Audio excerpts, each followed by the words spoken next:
Boa tarde a todos. Estamos novamente hoje com a palestra pública do Despertar da Consciência de Triunfo. Hoje nós temos o prazer de receber o nosso irmão Edson Romão, que é do Grupo Espírita Novo Horizonte de Serra Talhada. E ele nos traz o tema, o amor, o maior mandamento. Essa palestra ela já foi exibida há mais ou menos um ano atrás. Entretanto, o tema é extremamente atual, então ela foi revisada pelo nosso irmão e no final da palestra nós tivemos a oportunidade de ouvir o grupo musical do Novo Horizonte, não é? Que eles lá no grupo, lá no centro, né? Tem um grupo musical, eles têm um coral maravilhoso e eles vão nos prestigiar no final da palestra, não é? E nesse momento nós convidamos os irmãos para nos acompanhar em prece. Ó Deus Pai Eterno, amado Mestre Jesus, te agradecemos, ó Mestre, essa oportunidade. Te agradecemos por podermos refletir sobre os ensinamentos, especialmente sobre o amor, tão importante em momentos em que a humanidade está passando por essas provas, não é, de perdas e de crescimento espiritual. E te rogamos, ó Mestre, que nos envolva em fluidos de paz e de harmonia, para que possamos abrir nossas mentes e os nossos corações, e assim, conectados com a espiritualidade maior que nos dirige, com nossos guias e protetores espirituais, possamos apreender os ensinamentos da palestra de hoje, colocando em prática em nossas vidas. Que assim seja. Muita paz a todos. Quero agradecer ao Despertar da Consciência, o Grupo Espírita de Triunfo, por me dar a chance, pedir para que eu esboçasse o tema Amor, o Mandamento Maior. Então agradeço desde já um grupo que trabalha em conjunto com o Grupo Espírita Novo Horizonte, do qual eu faço parte. E aí a gente vai adentrar a um tema tão importante, a um tema tão pertinente para os nossos dias. Nós estamos hoje debaixo de leis. A gente agora assiste constantemente artigo número tal, artigo número tal. Esses artigos têm possibilitado com que a gente viva nesse tempo de pandemia em casa, a gente não sai devido à lei. Alguns comércios estão fechados devido à lei. E aí a gente vai falar de uma lei que, se o ser humano estivesse colocando em prática, ela resolveria todos os nossos problemas. Para falar dessa lei, que é a lei do amor, o mandamento maior, a gente vai voltar um pouco ao tempo. Nós vamos voltar uns 700 anos antes de Cristo, o tempo do profeta Miqueias. Miqueias era profeta da nação de Israel num tempo difícil. A nação de Israel ela serve de exemplo para a humanidade. Agora, veja por que ela serve de exemplo para a humanidade. A nação de Israel é um espelho do que literalmente é nós, os seres humanos. Na nação de Israel passou-se governantes corruptos, passou-se religiosos que mostravam devoção piedosa, quer dizer, mostrava que era devoto, que praticava a religião, mas na verdade eram religiosos falsos, hipócritas, como Jesus mencionou na sua época. E isso desde a sua origem, da origem daquela nação. A nação de Israel tinha um povo que valorizava os bens materiais acima de tudo. Alguma similaridade com o tempo de hoje? Todas as similaridades. E aí Miqueias, ele está naquela nação e é profeta, E a missão do profeta é ajudar a nação a entender as principais leis. Aí se você vai em Miqueias, o livro de Miqueias do Velho Testamento, capítulo 8, versículo 6, Miqueias faz um apelo.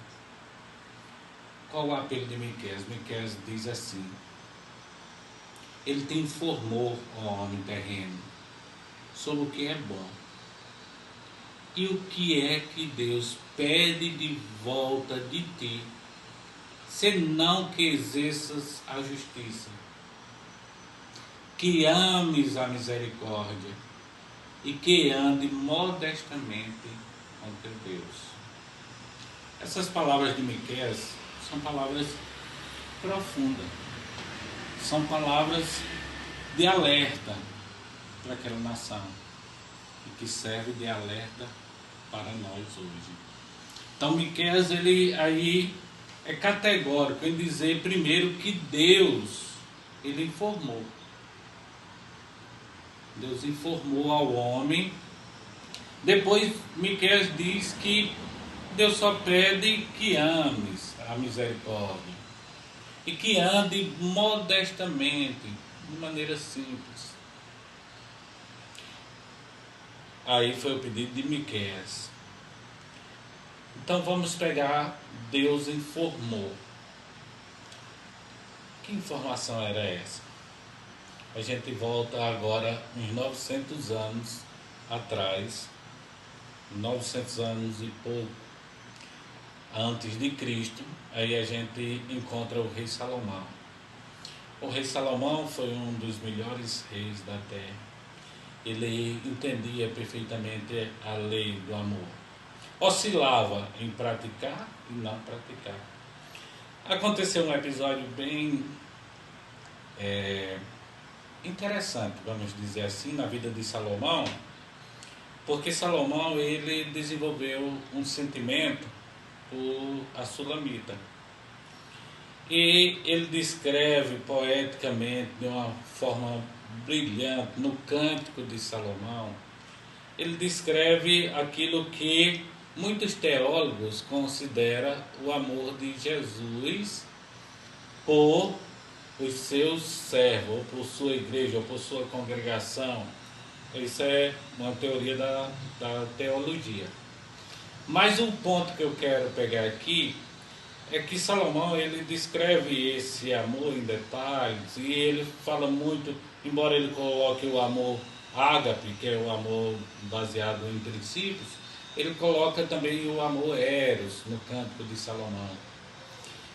E ele tem essa paixão por a Sulamita, só que a Sulamita tem amor por um pastor de ovelhas. Salomão é um rei rico, mas Salomão faz de tudo para conquistar a Sulamita. A Sulamita ama o pastor de ovelhas.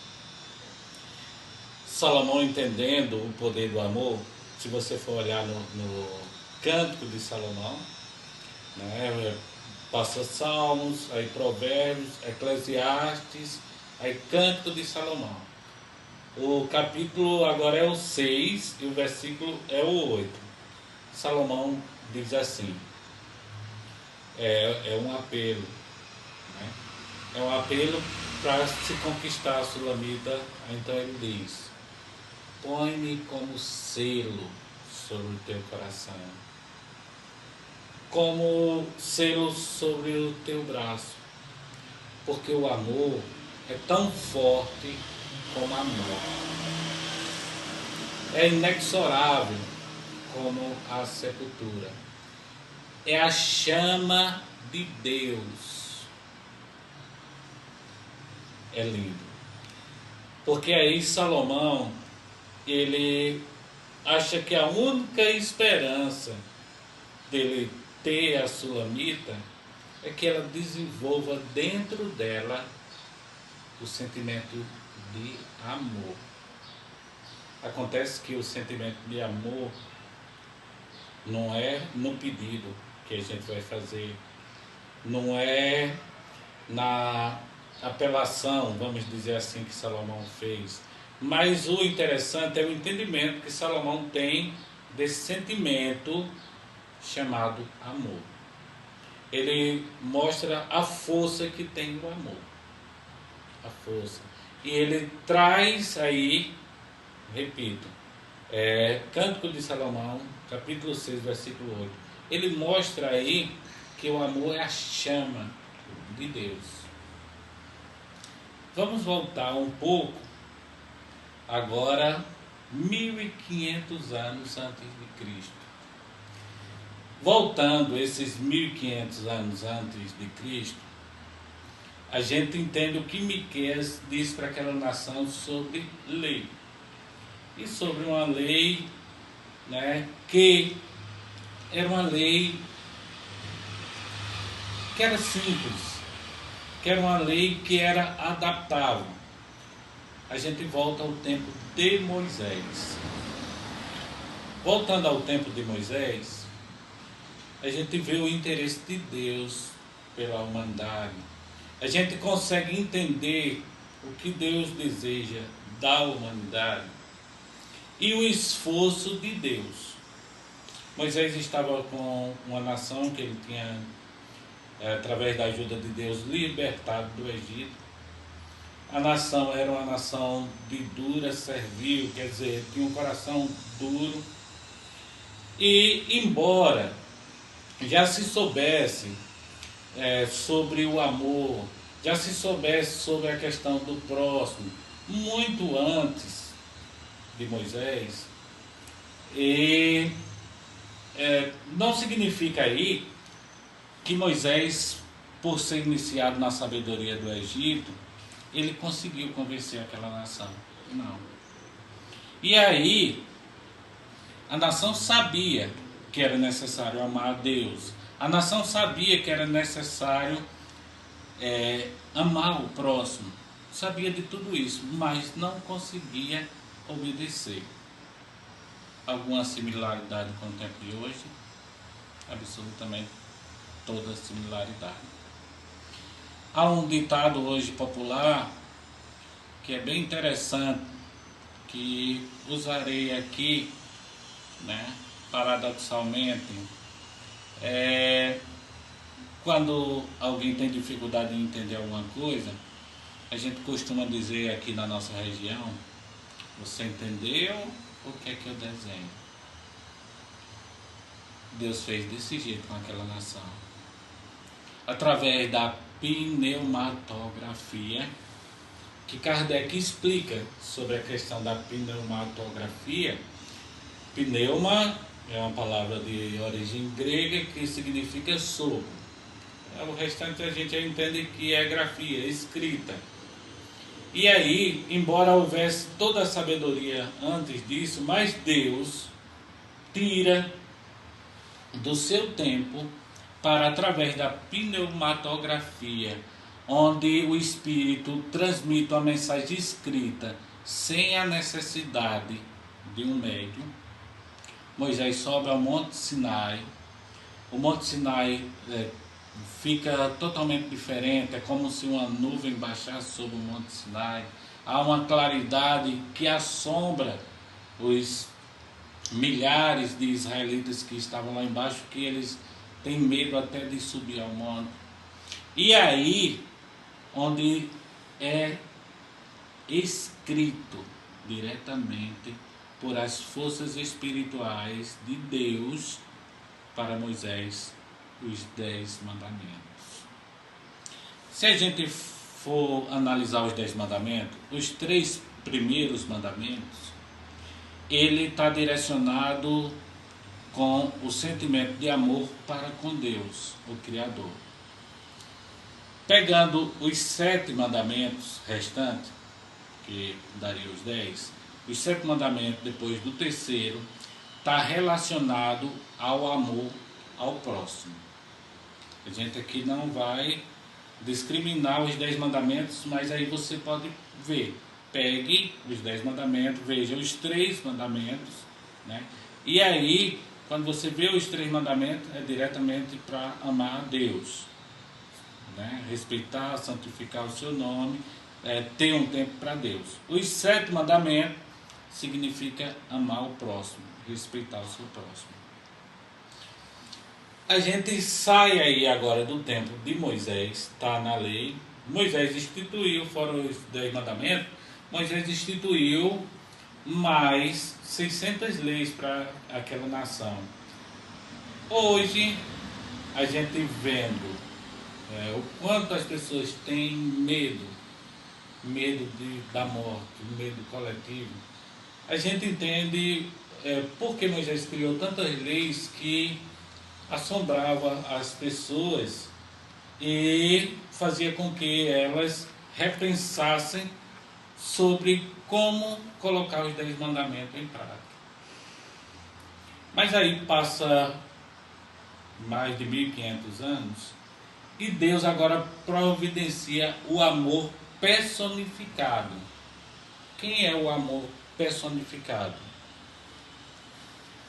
Jesus. Jesus é o amor personificado. Jesus, ele mostra em pensamentos, palavras e ações o que significa o maior mandamento, o amor. Então, a gente vai dos pontos principais, os quais Jesus ensina a lei e ensina o amor. Em um texto em que um doutor da lei, que está narrado no capítulo 10 do Evangelho de Lucas, versículo 25 ao 37, em que esse doutor da lei, o doutor da lei, ele entendia sobre os mandamentos e mais 600 leis, é como se fosse um advogado. Nós vamos atentar aqui a muitas nuances na história que Jesus vai contar para ele, mas nós vamos atentar aos personagens que Jesus coloca na história e vamos atentar à pergunta que ele faz para Jesus, pois é um teste grandioso. Então, narrando a história, chega o doutor da lei, no versículo 25, para o testar, e diz: mestre, o que hei de fazer para ganhar a vida eterna? Jesus diz: o que está escrito na lei? Ora, ele conheceu muito bem a lei, né? E aí ele vai logo nos pontos-chave, até já é ensinamento de Jesus. Ele mostra o seguinte, que tem que amar a Deus de todo o teu coração, toda a tua alma, de toda a tua mente, de todo o teu corpo, e amar o próximo como a si mesmo. E Jesus, pois bem, cumpra a lei e ganhará a vida eterna. Atente à pergunta agora que ele faz a Jesus. E aí a gente vai adentrar ao segredo do amor.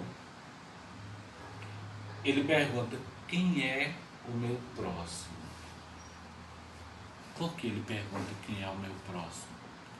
Ele era um doutor da lei, ele era judeu, israelita. Para ele, o próximo dele era apenas o povo judeu, o povo israelita. Aí Jesus passa a narrar uma história para ele, que fica conhecida mundialmente, que é a do bom samaritano, em que Jesus diz o seguinte: ia descendo um homem de Jerusalém para Jericó. A estrada de Jerusalém para Jericó era passagem que tinha que ser feita, era uma passagem movimentada e perigosa em determinadas horas. Aí Jesus diz que esse homem percorre esse caminho. No caminho o homem é assaltado, espancado, roubado e fica prostrado, né? E aí Jesus coloca aí, veja só quem Jesus coloca. Jesus coloca um sacerdote que é a autoridade máxima da religião dos israelitas, dos judeus. E diz que o sacerdote vem, passa e vê e muda de caminho. Depois Jesus coloca um levita. Levita na hierarquia, depois dos sacerdotes eram os levitas, trabalhavam no templo, cantavam no templo, assistia aos sacerdotes e eram religiosos que para os judeus e para esse doutor da lei era na hierarquia uma pessoa ao qual a gente deveria ter reverência. Mas Jesus disse que o levita viu e também passou por longe. Agora é interessante que Jesus pega a figura. Jesus poderia pegar uma figura de um discípulo, poderia pegar a figura de uma pessoa em particular, seja lá quem fosse, mas ele pegou uma figura de uma etnia, de um povo odiado por aquele que lhe fez a pergunta: quem é o meu próximo? Ele pegou a figura do samaritano. Então a gente vai atentar a isso. O samaritano, ele era amaldiçoado por os judeus, era inimigo dos judeus. Aí Jesus pega a figura do samaritano, coloca na história, aí diz para ele que o samaritano passou, viu a pessoa deitada, machucada, o apanhou, limpou as suas feridas, levou para uma hospedaria, pagou o tratamento dele, avisou que cuidasse dele, que ele ainda voltaria por lá. E aí Jesus pergunta para ele: quem se mostrou o próximo? É bem interessante, quando eu disse atenta à pergunta e à resposta, que aqui Jesus está respondendo a pessoa que disse que quer ganhar a vida eterna. E quer ganhar por obedecer à lei, por obedecer os mandamentos. Então Jesus está dizendo a ele o seguinte: quer ganhar a vida eterna? Quer obedecer à lei? Vai no samaritano, que tu odeia, vai lá e ama ele. Já imaginou? Vamos trazer agora para a nossa época. Se a gente pergunta a Jesus, vamos colocar como Jesus também colocou, nações, vamos colocar as nações. Se um chinês pergunta a Jesus isso, aí Jesus diz: ama os americanos. Se o americano pergunta isso a Jesus, Jesus diz: o segredo é você amar os chineses. E aí é amar os orientais amar os ocidentais. Esse é o segredo.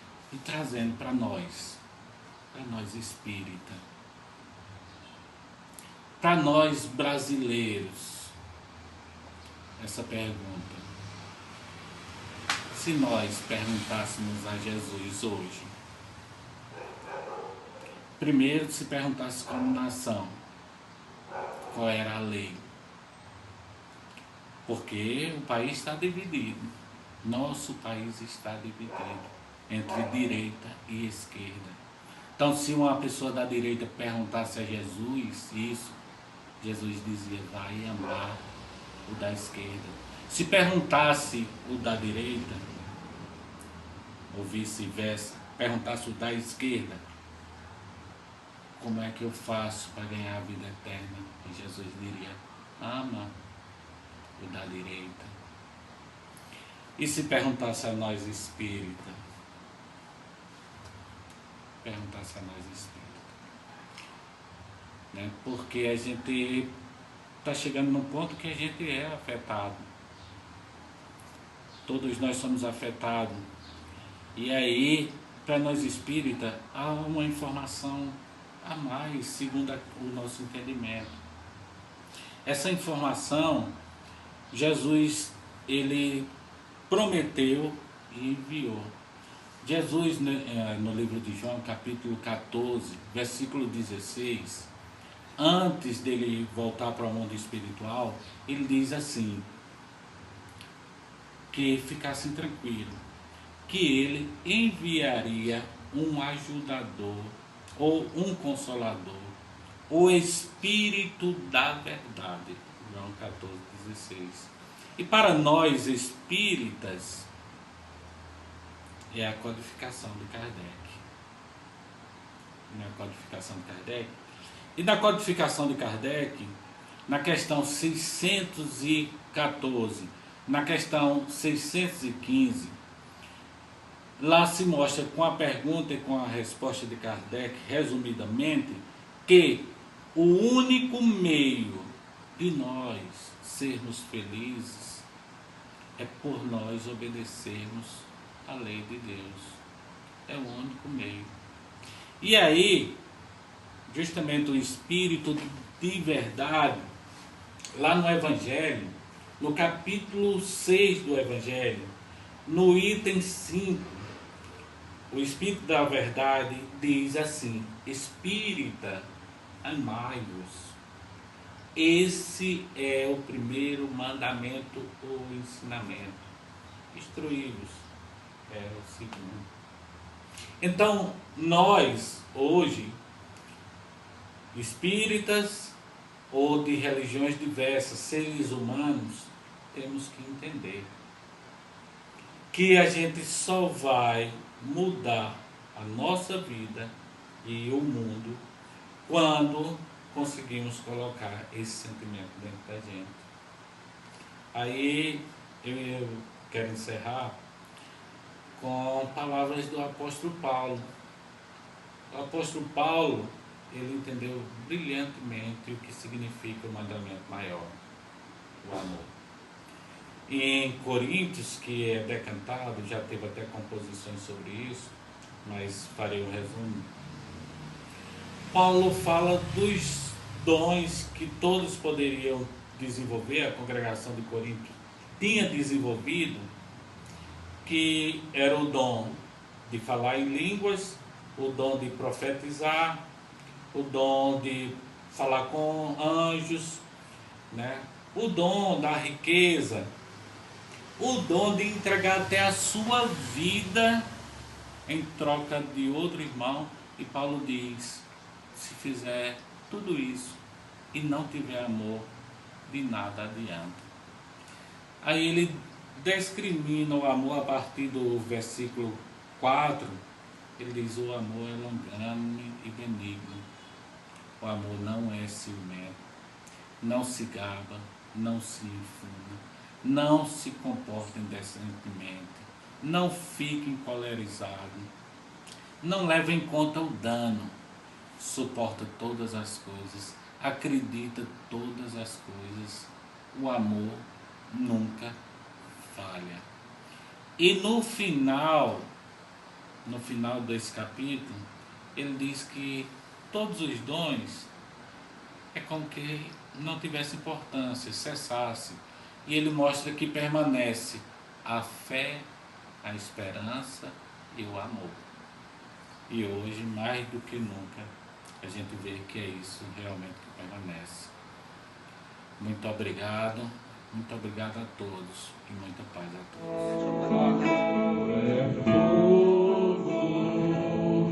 Numa noite muito fria, ele aquece a alma, ilumina a noite e dia.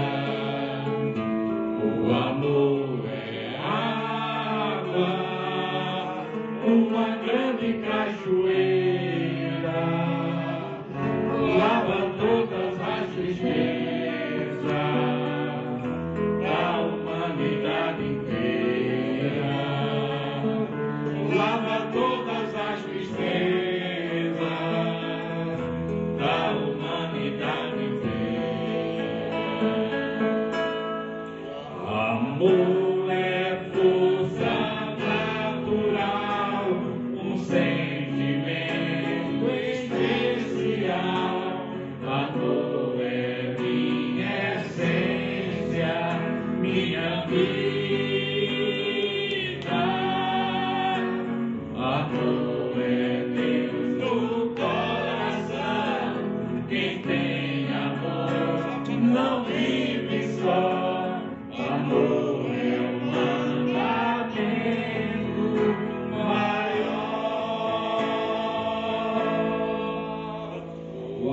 amor é vento, sopra longe o preconceito,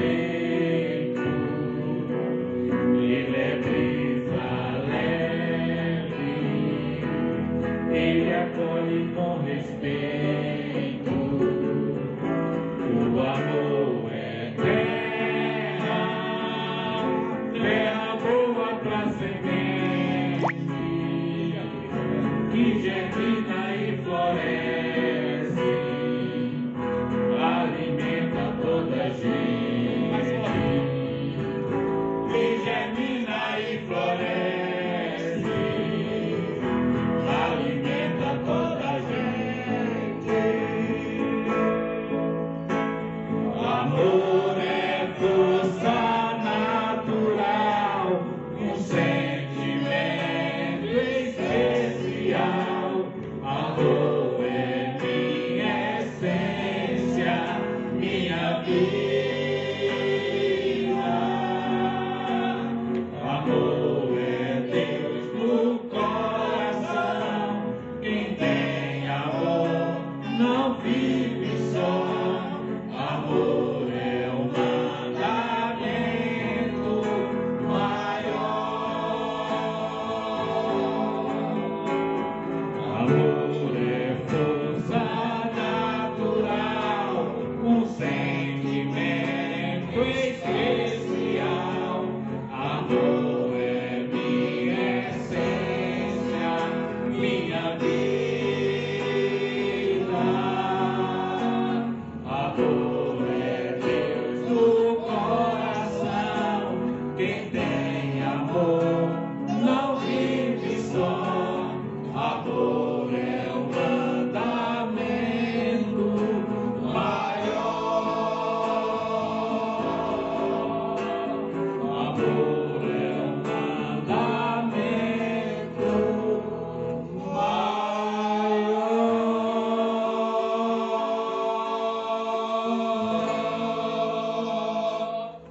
Agradecemos ao nosso irmão Romão pela belíssima exposição e agradecemos também a todos os irmãos e irmãs que nos acompanham através das redes sociais, do Facebook e do YouTube.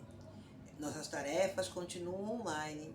A palestra no sábado à tarde, sempre com o tema do Evangelho, os estudos nas segundas-feiras, alternando entre o Livro dos Espíritos e o Evangelho segundo o Espiritismo. E o programa na Rádio Triunfo, às sextas-feiras, às 17h30.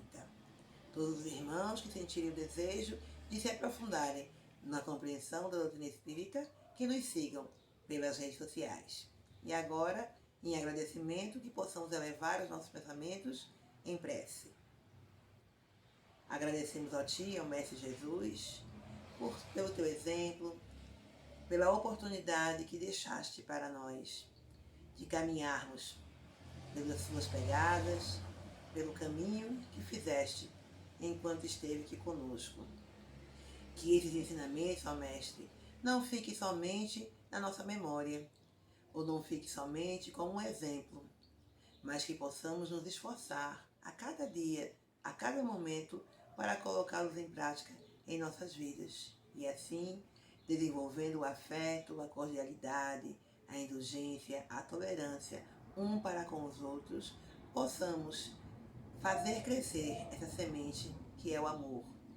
E um dia, com certeza, chegarmos à condição de sermos esses seres que refletem e que vivenciam o amor em todas as suas atitudes. Que a Tua paz, que a Tua harmonia, Senhor, nos acompanhe hoje e sempre. Que assim seja.